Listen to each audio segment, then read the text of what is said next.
朋友们，我的脚都在发抖。古人修行的地方究竟有多险峻？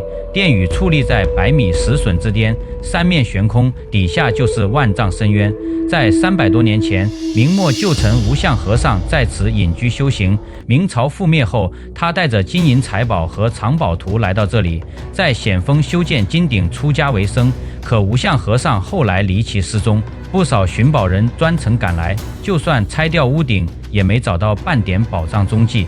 想要登顶更是难如登天，必须攀爬近乎垂直的悬崖天梯，脚下便是绝壁深渊，不少人中途折返。今天就跟随镜头，我们一同探访这座充满宝藏传说的绝壁古庵。Hello， 朋友们，大家好啊，我是阿乐。今天我来到贵州铜仁的大山里面，要去探索一个古寺遗址。这座寺庙它已经有300多年的历史了，是当时一位叫无相和尚在此地修行建造。这位无相和尚他是明末旧臣，也是抗清文人。当时他带着大量的金银财宝和藏宝图来到此地，这里也作为一个反清复明的联络点。但是在后来明朝彻底灭亡之后，这位明末旧臣就在此地修行，取名无相和尚。但是后来他莫名其妙就消失了，不知所踪。在清朝时期，有很多人来此地寻找藏宝图，但是最终呢都没能找到啊。今天呢，我们就上去看看我们能不能找到传说中的藏宝图。一路上山好累啊，现在走了差不多40分钟了吧，已经气喘吁吁了。还好一直在这个树林子里面，太阳照射不到的。这里有一间小庙，我去，这供奉的是谁呀？我们看一下，身穿铠甲，手里面拿的是金锦吧？不知道是哪路神仙啊。香火还比较鼎盛的，居然有人插香印在这里。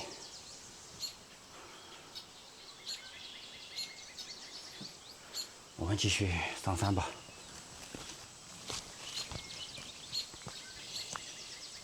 这里好安静啊，只能听到那些虫子跟鸟叫声。你们看这个路险不险峻？但是这个还不算少，最上面的是几乎垂直的，那个才叫恐怖。一会儿我们上去体验一下。这个呢，垂直有60、70度吧，不是很陡峭，但是还是挺吓人的，因为下面就是绝壁，还是挺高的啊。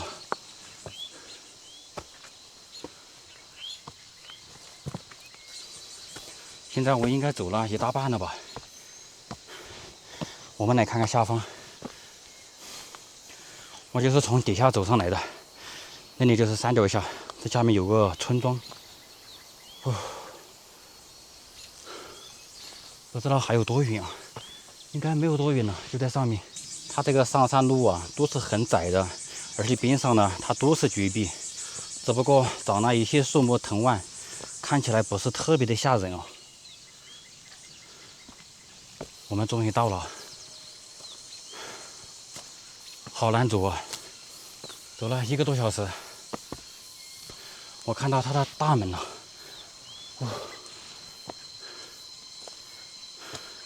这边也能上去啊。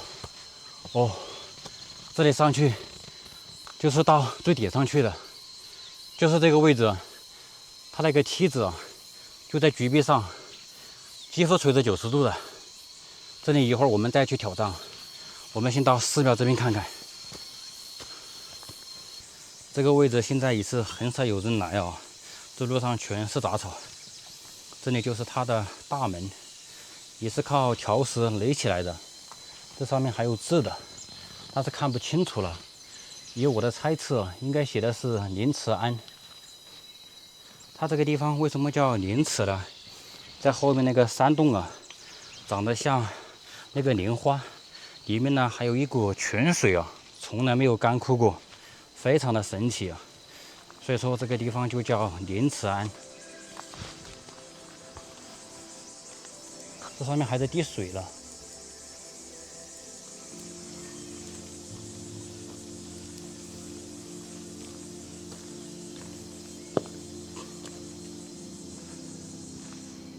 这里有一尊观音，这个是干嘛的？抽签的吗？我们抽一个看看。第39签，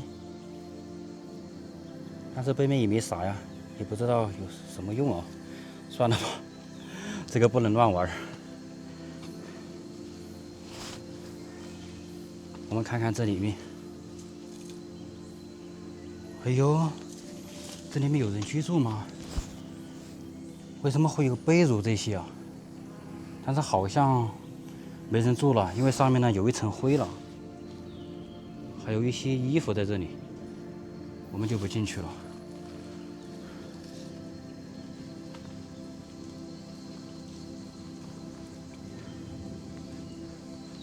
这是韦陀吧？好简陋啊，他的房子。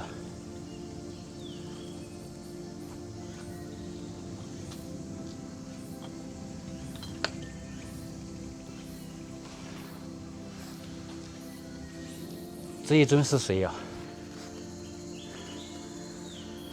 我们看他的头部，蓝色的，这应该是佛祖啊，但是不知道是哪位佛祖。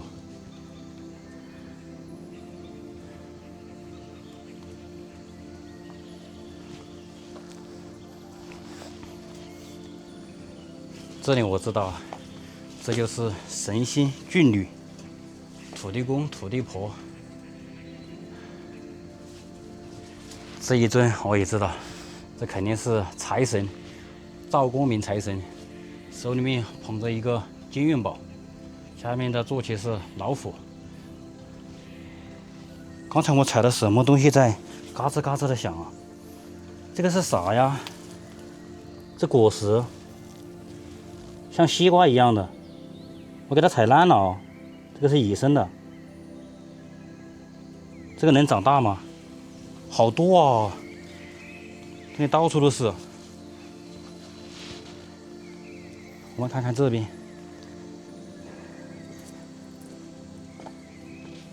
这边啥都没了，这是以前的床。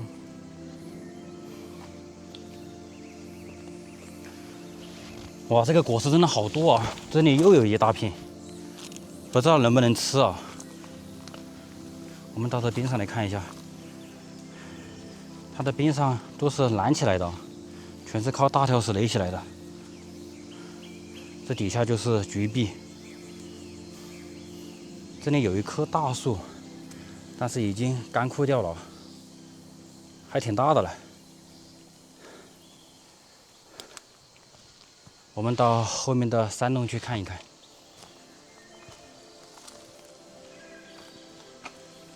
这里有果实，这个呢我知道是啥，但是名字我忘记了。这个是不能吃的。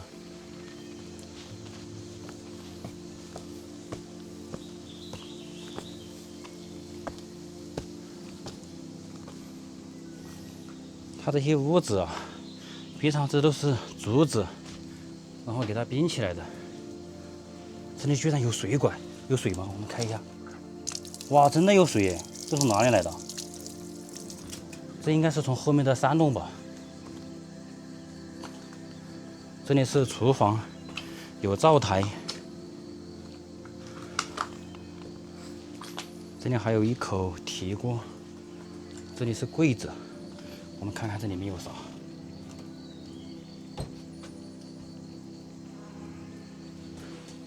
这边有一些碗筷，这里还有一瓶老干妈。出家人也喜欢吃老干妈吗？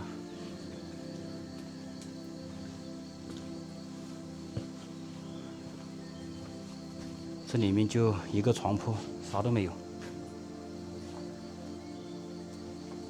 你们看，我看到了啥？居然有插座！难道以前这里还通电的？好像真的通电耶！这里是功德碑。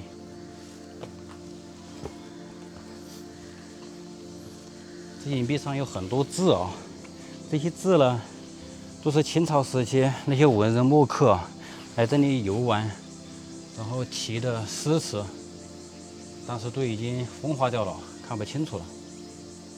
这里一大片全是。你还别说，古人写的字真的很漂亮，虽然说看不清楚了，但这个字真的好看。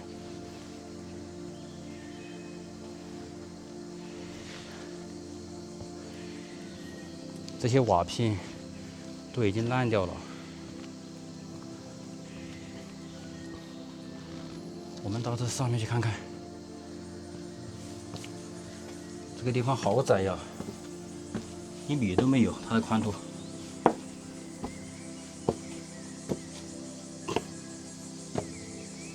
上来之后，这里有一尊观音。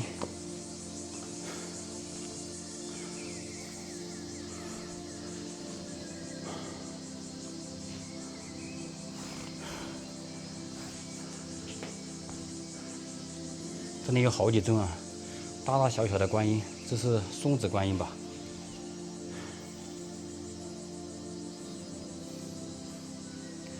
这上面放了很多贡品啊，还有人把这个酸奶都拿来放在这里了。菩萨怕是不喝酸奶哟。这个是啥？哦，这里是烧纸钱的地方。这是一个焚烧炉，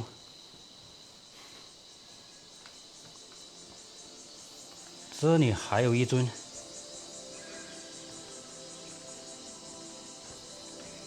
这尊是谁呢？看起来有点像大官啊，手里面还拿了一个油灯，这边上呢也是有很多油灯，这应该不是燃灯古佛吧？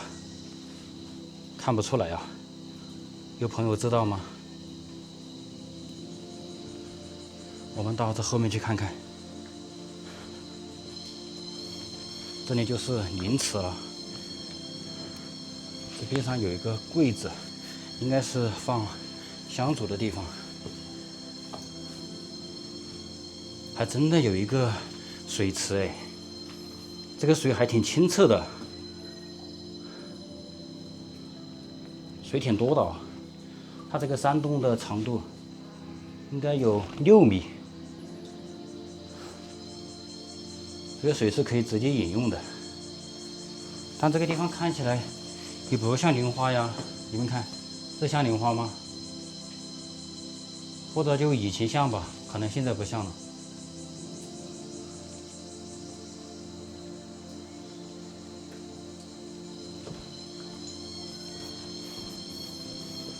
好，现在我们去挑战那个高人修行的地方，就是无相和尚在上面修行的位置。我们去那里看看，就在这个位置啊。这里风景还挺好的哦，在这个山洞下，漂亮。好，我们走吧，朋友们。现在我们就来挑战从这里爬上去啊。这个位置还好。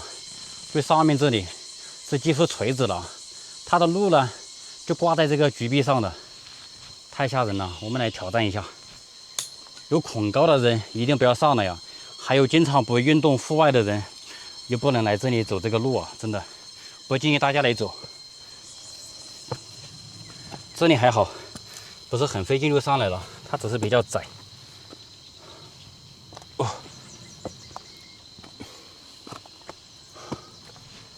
朋友们，我们来看看这上面的路，它是怎么修建的？它就在巨壁上，靠这些石头啊，慢慢的给它垒起来的，太不容易了。当时修建这条路，我们站在这里来看，我的天呐，真的很吓人啊！它这个没有多宽的，最宽的位置应该有30公分吧，最窄的地方应该只有20公分左右。这下面就是巨壁啊，这要掉下去真的不得青一块紫一块了。好，现在我们来上去啊。这个位置不能开玩笑啊，一定要很谨慎，每一步都给它踩稳。它这个呢，台阶比较窄，只能踩一个脚尖。这个银币啊，有点挡我的书包，我书包老是去撞这个银币，上来不应该背书包的，但是我又不敢放在下面。哎呦，这个位置是最窄的，我们歇会儿吧，我的腿真的有点发软。这个汗水啊，把我的眼睛都看不到路了，流到眼睛里面去了，擦一下。啊。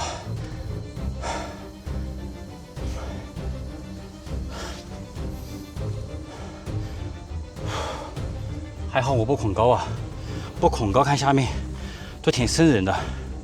这里还长了一棵柏树啊，就长在菊壁上的。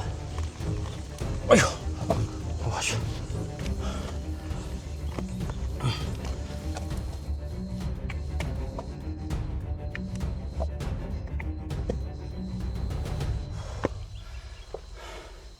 一会儿怎么下去啊？上山容易下山难的朋友们。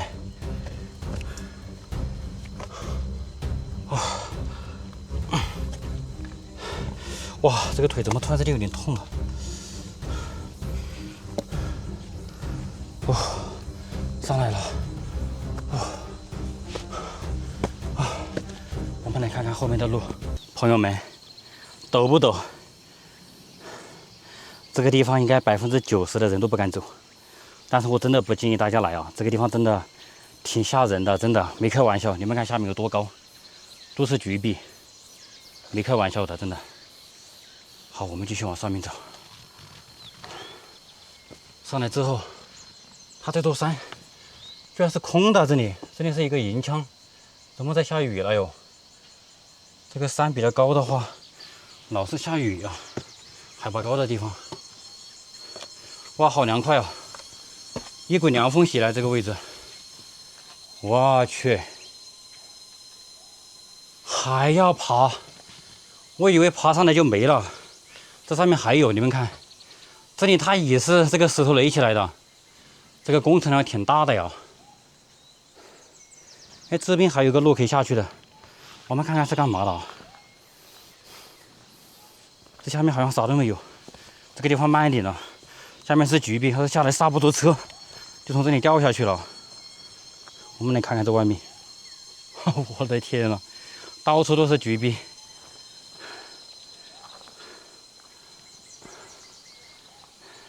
这个位置挺有意思的，就在上面那个地方，就是无相和尚修行的位置。我们上去吧。这个地方比下面好走一点啊，它要宽一点，它不是很陡。我们可以扶着这个银壁，然后身体可以站着就上来了，都不需要趴着了。刚才那个地方没办法，必须要趴着上来。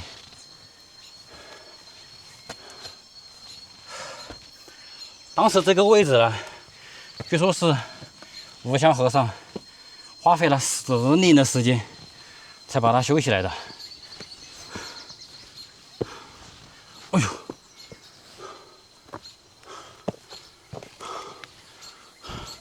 我去，这边更高啊，这下面。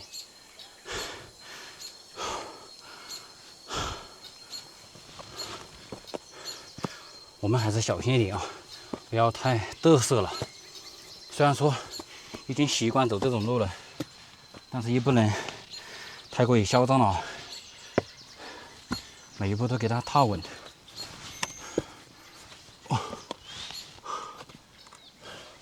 哇，你们看这后面，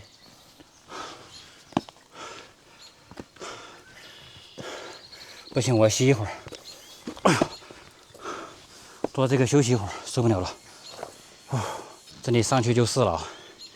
我们上来走的路啊，它全部是垒起来的，太奇特了。你们看这个有多窄，看下面，我去，我在想一会儿下去好不好走？一会儿下去我也拍一下吧，不知道能不能下去啊？肯定是能下去的，能上来就能下去。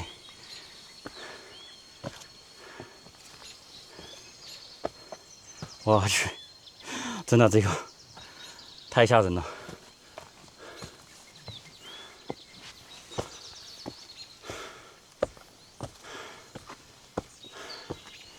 到了，到了。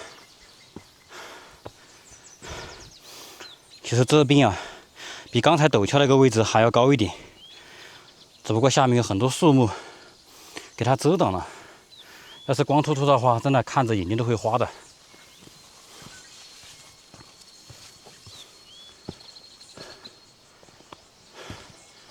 哇，我们到了，你看看下面，我的天呐，我都不敢站在边上，把这个相机给它伸出去看一下吧。这就是下面那个村庄，我从下面走上来的。我们看一下这边，我去，高不高，朋友们？哎呦，这里就是乳香和尚修行的位置。我们来看看。以前这里还有对联的，但是已经看不清楚了。这间屋子呢，全是靠石头垒起来的，没有多高啊，它高度只有2米左右，可能是塌掉了，被人拆掉了。以前应该是挺高的。这里面应该有5、6个平方吧，这应该是他睡觉的地方。它这些石头啊，就是就地取材，这种不是很厚的石板，然后垒起来的。这里还留了一些台子，你们看这里，以前肯定是封起来的，被人砸掉了，应该就是来寻找藏宝图的人把它拆开的。这些屋顶呢，也是拆掉了，它以前上面应该盖的也是这种石板，要是没人破坏的话，它不可能说会塌掉的啊！我去，这个位置能过去吗？好吓人啊！它这边也是垒起来的，很高的这边上，这边也是。我们从这里过去啊，挑战一下，因为那边还有一间屋子，看看里面有没有藏宝图啊。现在我们过去啊，这个地方我们一定要小心翼翼，因为它两边都是橘壁啊，下面它最起码有一边是银壁，这个呢，两边都是万丈深渊啊。这要掉下去真的芭比扣了！我去，这个石头怎么感觉松松垮垮的呀？哎呦，我去！哎呦，哇！哎呦，哇！这个位置真的好吓人！我的脚都在发抖。这个位置，这里就是最后一间死屋了。它这边也是靠石头垒起来的。我们上去看一看。哎呦！这里面杂草丛生了，这上面肯定没蛇的啊，这么高蛇是上不来的。这间屋子好小啊，应该不是睡觉的地方，应该是修行打坐的地方。这边上呢已经塌掉了，我们来看看这个后面，这后面也是橘壁啊，它这边是连起来的，但是这边呢就是橘壁。这银壁上有很多植物啊，还开花了，这个是啥呀？这看起来不像是白鹤，这也不是黄金吧？这好像是麻花吧，应该是。这上面还有好多啊，这是一种中草药啊。我们下去吧，下去我感觉要吓人一点，因为上山容易下山难嘛。在这个地方睡觉，不知道能不能睡得着哦。哎呀，下次来挑战，来这里睡觉。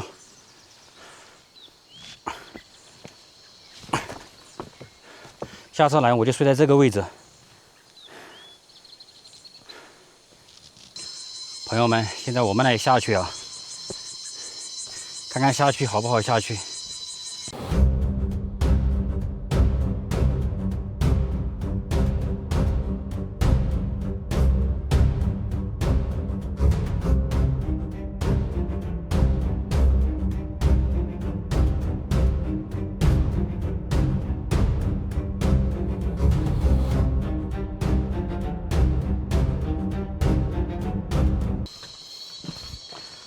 到这里了啊，这个位置说实话还是真的挺吓人的。这个地方我都不能站着下去，我都要趴着下去。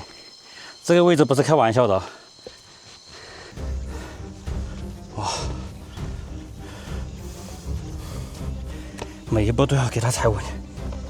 哇，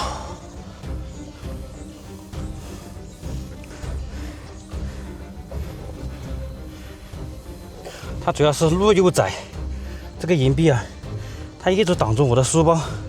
这个石梯呢也是很窄，只能容纳一个脚筋，慢慢的退着下去吧。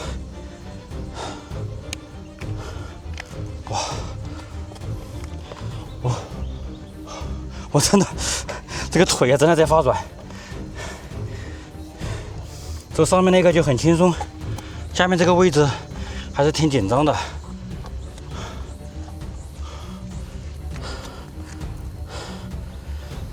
我要是不背书包的话，应该坐着下来可能会好一点。慢慢的下来，背着书包只能这样推着走。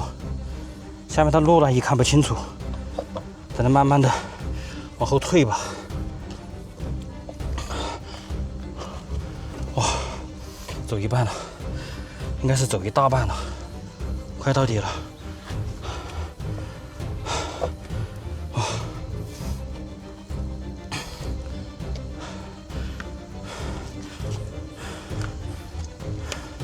这个地方要掉下去，真的就直接断根了。哇，哎呦，最后几步了，你不要让我失误啊！哎呦，下来了，这下面路就好走了。哎呦，我的天呐，你们看这个汗水啊！哦，歇一会儿吧。朋友们，我总算是有惊无险的从这里下来了。这个地方真的挺险峻的，大家一定不要来这里游玩，太吓人了。它这个位置呢，开荒于明末时期，就是那位明末的旧臣来到这个地方，作为一个反清复明的联络点，还有一些南明时期的难民来到这个地方躲避清军的追杀。在清朝时期啊，这里也是有人修行的，但是现在呢，空无一人啊，已经彻底废弃了，上面呢只剩下一些遗迹了。但是这个地方真的好刺激啊！好，今天视频呢就分享到这里了，我们下期再见。